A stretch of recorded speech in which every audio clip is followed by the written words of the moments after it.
Hello and welcome back to the Root Cause of Success podcast. I'm Kip and this is Marina Brooks. And today on this episode, we're talking about state versus identity and bringing in a couple of our favorite presuppositions of things like, there are no unresourceful people, only unresourceful states. And also, people are not their behavior, accept the person and change the behavior. So, what is state versus identity? Well, I think that's a distinction to make. Is a lot of people think that how they're feeling in the moment or whatever behavior that they're engaging in makes up who they are, right? So that's what we're talking about today, is making the distinction and separating what is state and what is identity. So a state is a temporary emotional, mental state, physical state that you feel in the moment, and it changes, right? Whereas an identity is something that we take on and becomes who we are, and we identify with that as that's who we are and that's how we show up in the world. So I guess one distinction is, again, state can change instantly, right? Whereas identity becomes part of our personality. It just becomes who we are and we act from that place. So I see a lot of issues with people confusing the two. What do you think are where people show up unsuccessful when they start mixing the two? Well, the biggest confusion, I would say, is without a doubt depression. Yeah. Everybody's like, they take it on as an identity, and it's like, no, it's a depressed state. Don't repeat it over and over and make it the identity, but it becomes one.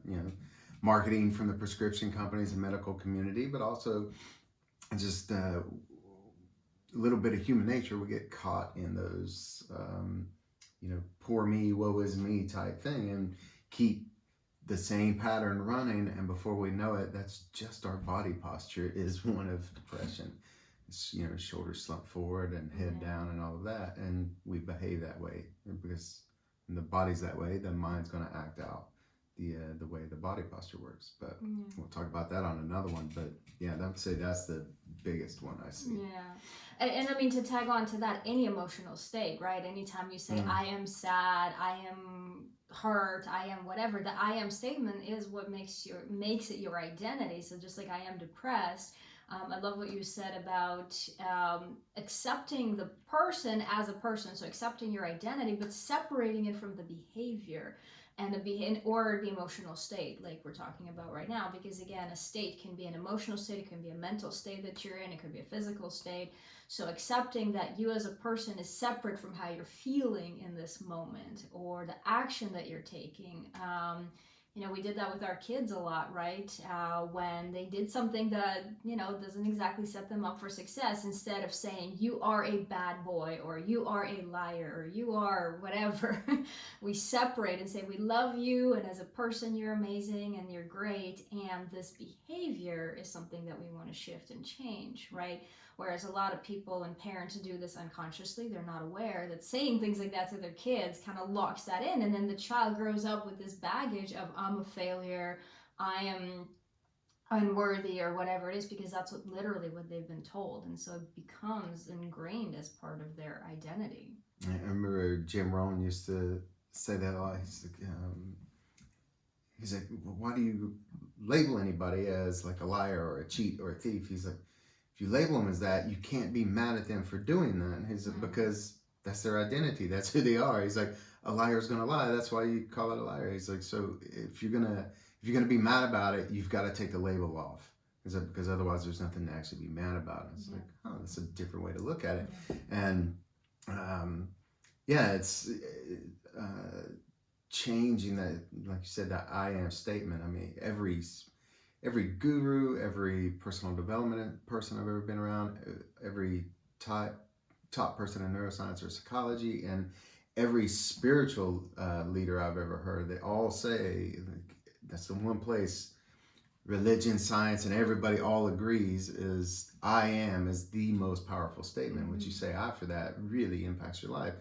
And we'll talk about later on how to correct it and things you can say instead. But it's making that distinction of just between identity and state can be so empowering, and because we just go through life just kind of going with the flow, and just we hear everybody else doing that, and so we take it on, and not being consciously aware of what we're doing. And I think also things like, talking about the other presuppositions that you brought on, there's no such thing as an unresourceful person. Okay, there's only unresourceful states.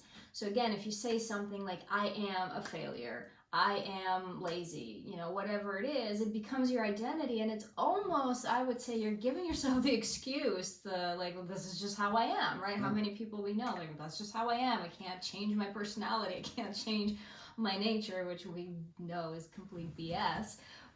But it's when you're taking that on as an identity, as opposed to recognizing and even changing your language, which I know we talk about a lot, and going to talk more about on another episode.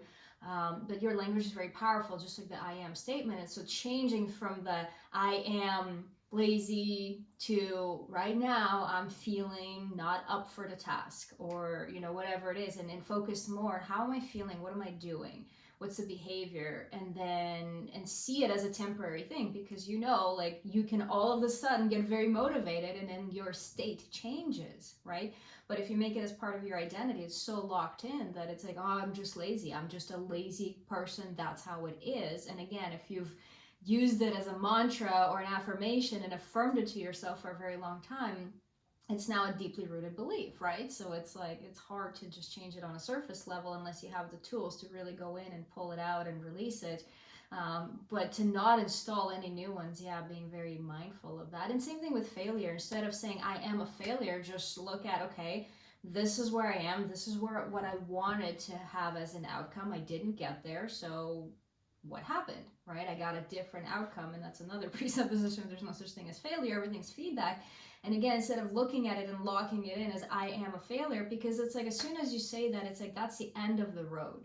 I am anything, and that's just how it is. And there's nowhere to go from there. There's no change. There's no shift, because we become so locked in our personality and our identity.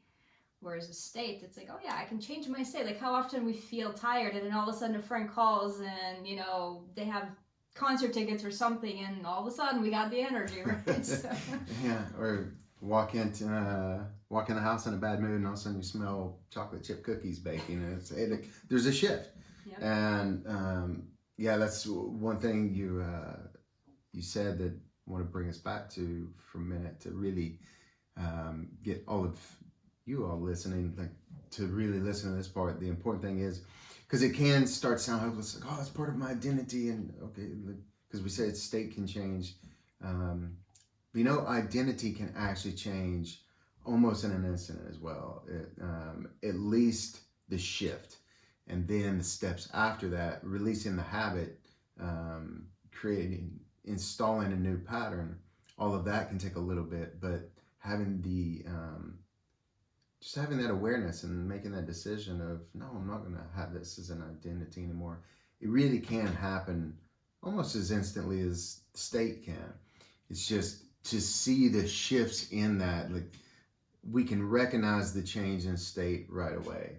And I think when it goes in the negative direction, that's where people have more experience with it, unfortunately. Yeah. But it's like, you wake up in a great mood, and then all of a sudden you open your phone and there's an email, and you're like, oh, and then all of a sudden your whole day is ruined, right? Your whole state has changed in an instant just from a little email.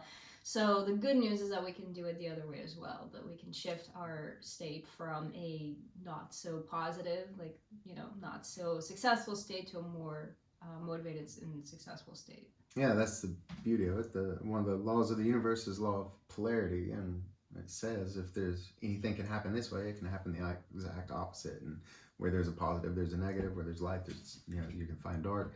And this, same thing. It's open up the email, and there's your accountant just reached out. And it's like, oh crap, or you got a bad report from your stocks or something, but.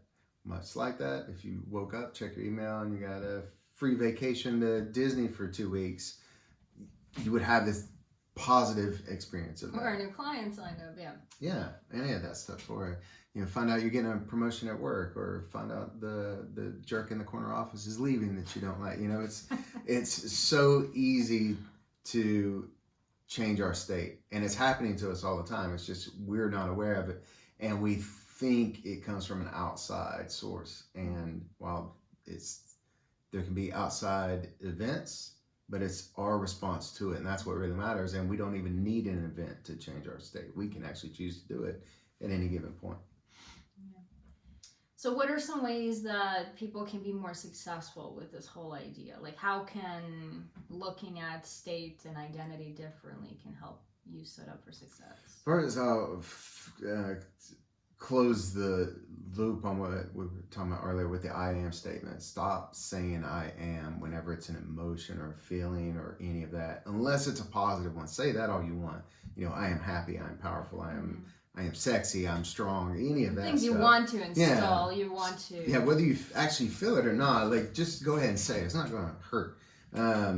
But just affirm and I am something empowering, something that you want.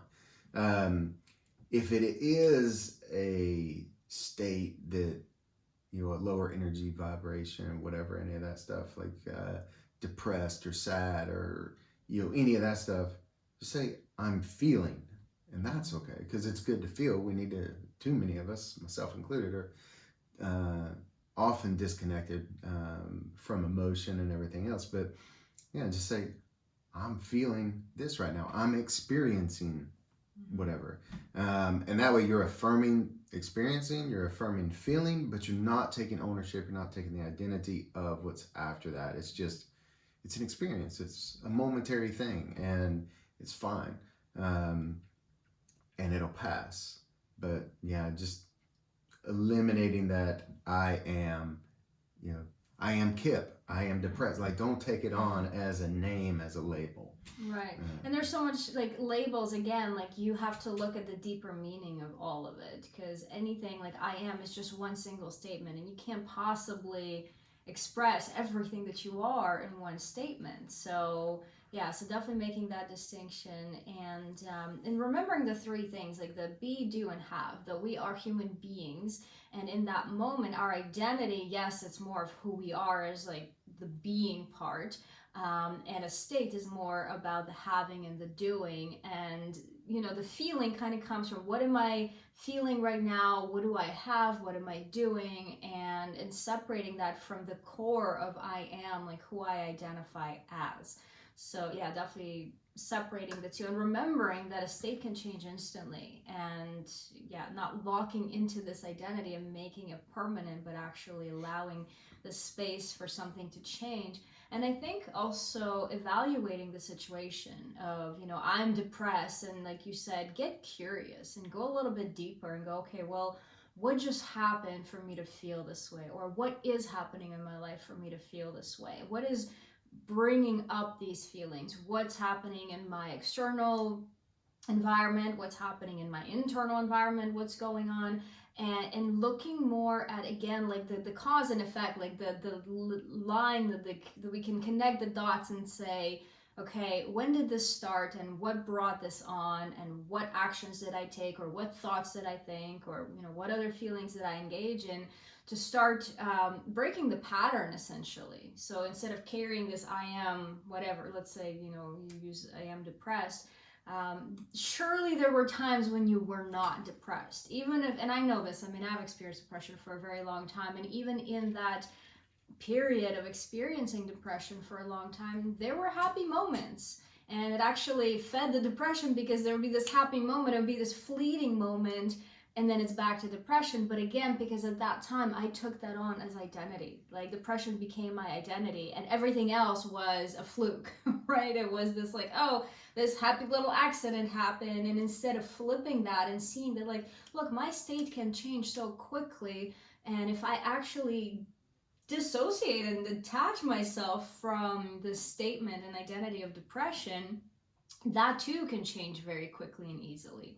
So looking at the cause and effect, what caused you to feel this way, And it may be baggage, it may be some, childhood stuff, the things again that you grew up hearing and that were drilled into you by parents. And as we teach in our 5-step system to success, the first step is awareness. And when you have awareness around that, you can release that, which is the second step. And it applies here very much as well. So I would invite you to actually spend time in really answering that question, who am I? And look at it from the perspective of who do I want to be?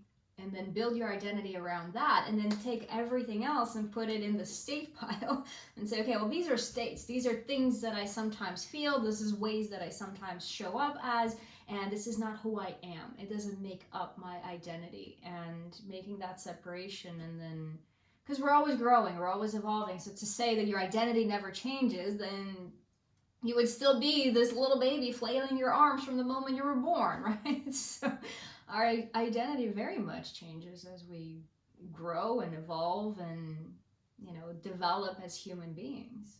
Yeah, constantly. And unfortunately, it changes more frequently as a child than it does as an adult. It's more of a conscious pattern where we're adults. Because as a kid, we're constantly learning everything. Everything's new. And then when we get to an adult, we get stuck in these ruts and we stop. But yeah, even as an adult, it's really, if you're the same person in 6 months, if you look back, like you're really not, you've changed. And if you are, then you need to look at changing something in your life. But look at 6 or 12 months ago, even with all this COVID stuff and everything else, you're different. You have different ideas, different habits, but different dreams, different ways of looking at things, different opinions. And yeah, that identity is changing all the time anyway on its own. It's just the natural course of things. And even identity, I mean, it's an outcome of environment, right? We're programmed to think that we are a certain identity. So that, which I know is another episode. Yeah, and it's sort of like just like the state, and I think that's a lot of why, because so many similarities between the two, but at the same time, very clear distinctions. But yeah, we tend to think, oh, okay, yeah, I'm just from the ghetto, so I'm just a poor kid, or I grew up.